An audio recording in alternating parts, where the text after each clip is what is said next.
membelakangi.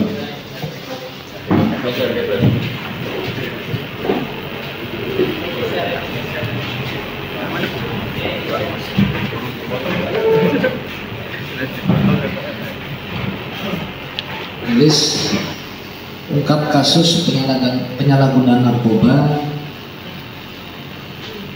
oleh Satgas Narkoba Polresta Jakarta dipimpin oleh Sat Narkoba AKP Adrian Syahbalindo dari tanggal 22 Februari 2024 sampai dengan 23 Maret 2024, kurang lebih 1 bulan. Yang untuk kasus narkoba telah dapat diungkap sebanyak 13 kasus, ya, 13 kasus dengan rincian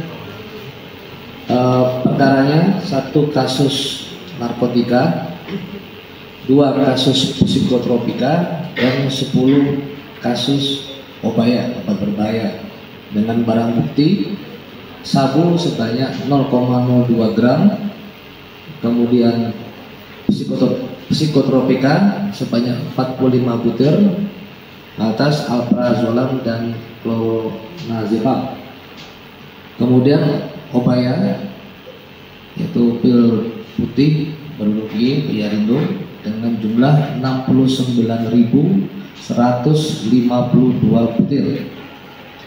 Dengan jumlah tersangka laki-laki sebanyak 13 orang. Penangkapan ini dilakukan di wilayah Yogyakarta dan 1 di wilayah Jawa Tengah.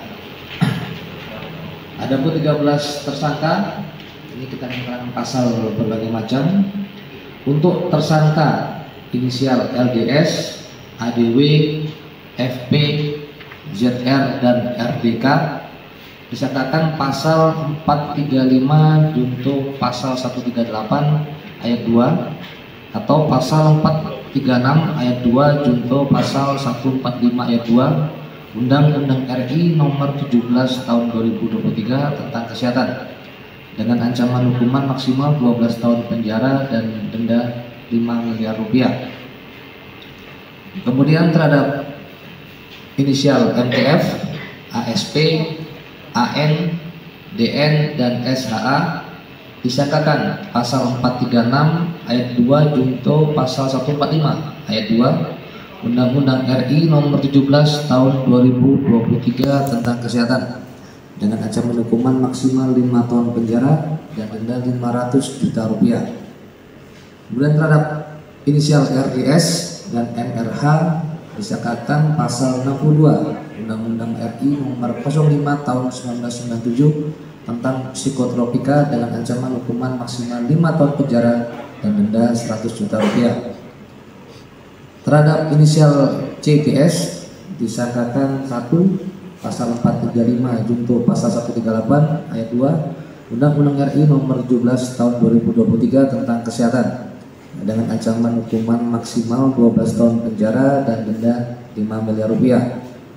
Kemudian akan juga pasal 112 ayat 1 atau pasal 127 ayat 1 huruf A Undang-Undang RI nomor 35 tahun 2009 tentang narkotika dengan ancaman hukuman maksimal 12 tahun penjara dan denda 8 miliar rupiah.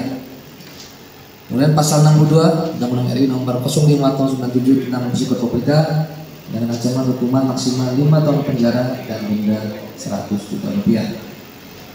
Demikian secara singkat. Iya mas. Satu komponen atau beda-beda? Oh enggak. Jadi dari 13 ini tidak satu jaringan, jadi berbeda-beda. Tapi ada yang tersangkanya 2, ada yang 3, ada yang rangkaian, ada yang terpisah.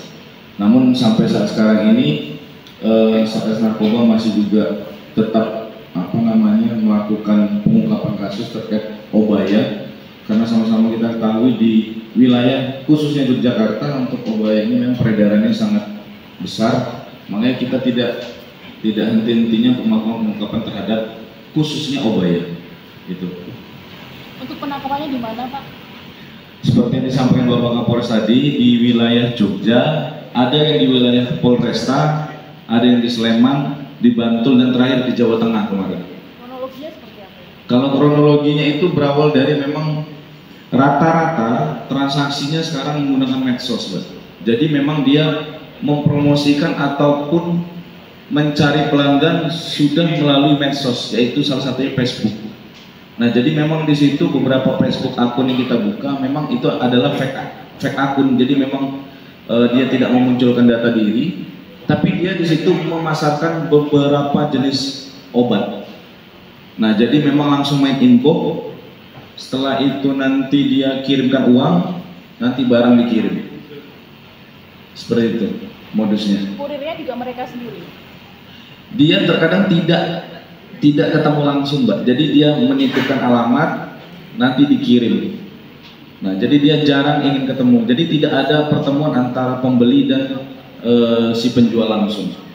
Makanya di situ kita agak kesulitan, dan akunnya itu pun kadang-kadang berubah, kadang-kadang setelah dia encet, dia bersihkan kembali, sehingga itu agak susah kita untuk melacaknya. Namun kami tetap berupaya untuk mengungkap ataupun pengembangan dikala nanti misalkan ada tangkapan yang mungkin agak besar, nanti kita akan berusaha untuk mengungkap.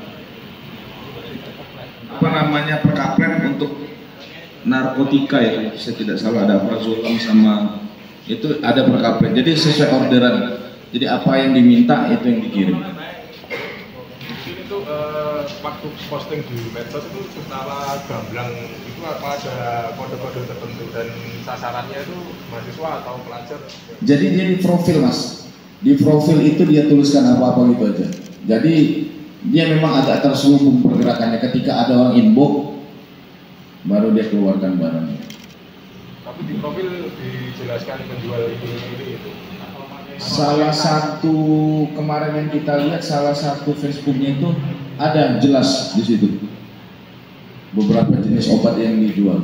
Cuma kan kadang-kadang kalau kita belum bisa membuktikan, hanya tulisan kan kita agak kesusahan. Oh, bisa saja si A nulis itu, tapi kan belum kita buktikan apabila belum terbukti gitu.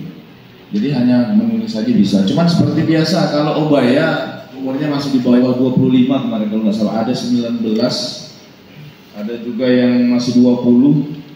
Rata-rata karena mengingat untuk harga pembelian, Mas. Jadi memang di sini dia harganya gampang dijangkau, dan itu memang menengah ke bawah gampang mendapatnya, karena sebotol itu kalau kami tidak salah itu dijual seharga 1.100.000 yang isinya 1.000 butir. Nah, jadi memang jauh berbanding kalau dibanding dengan Psiko yang harganya jutaan cuma berapa gram, seperti itu. Kita dapat barang itu dari mana? Dapat barang itu dari mana? Kalau dapat barang ini dia bisa dari rangkaian mereka, dan dia juga sama seperti saya sampaikan, mereka juga mengorder, iya, dia juga mengambil barang, dan dia pun tidak bertemu langsung dengan apa namanya pemilik ataupun tempat dia order. Jadi memang dia pakai kirim jasa seperti yang kami tangkap kemarin di Solo itu, sama pakai travel modusnya. Jadi travel itu mengantarkan, jadi dia tidak ketemu langsung dengan si penjual, seperti itu. Ini masih Iya, masih kita kembangkan. Produksinya, karena mungkin saya belum pernah, pabriknya di sini sepertinya dari luar, Mbak, dari luar Jogja. Karena kalau dari sini sudah pasti kita ungkap kalau misalkan memang berada di wilayah hukum kita. Cuman sampai saat ini beberapa kasus yang sudah kita ungkap tidak ada yang berlokasi pabriknya di sini. Itu saja. Kalau rata-rata per botol itu mereka beli berapa? Dijual 1.100.000 itu? Ya rata-rata orderannya per botol, karena dia dari per botol itu biasanya dipecah lagi sama dia, Mas. Jadi memang belinya sebotol, nanti dari itu di pack-packnya mungkin yang harga 30.000, yang harga 100, 200. Karena untuk hitung-hitungannya lebih murah, dia beli satu botol baru dipecah lagi sama dia. Seperti itu. Jadi dia bisa mengambil keuntungan dari pecahan itu. Dengan cara penjualannya tidak utuh 1.000, melainkan dipecahnya ada yang per 30.000, per harga 100, 200, dan lain-lain. Mungkin itu saja ya, kita foto dulu sama Bapak. Mungkin setelah ini Bapak ada kegiatan selanjutnya.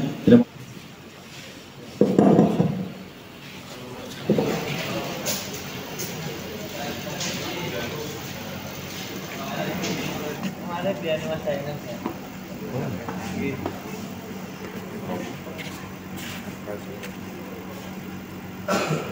Dulu yang lain.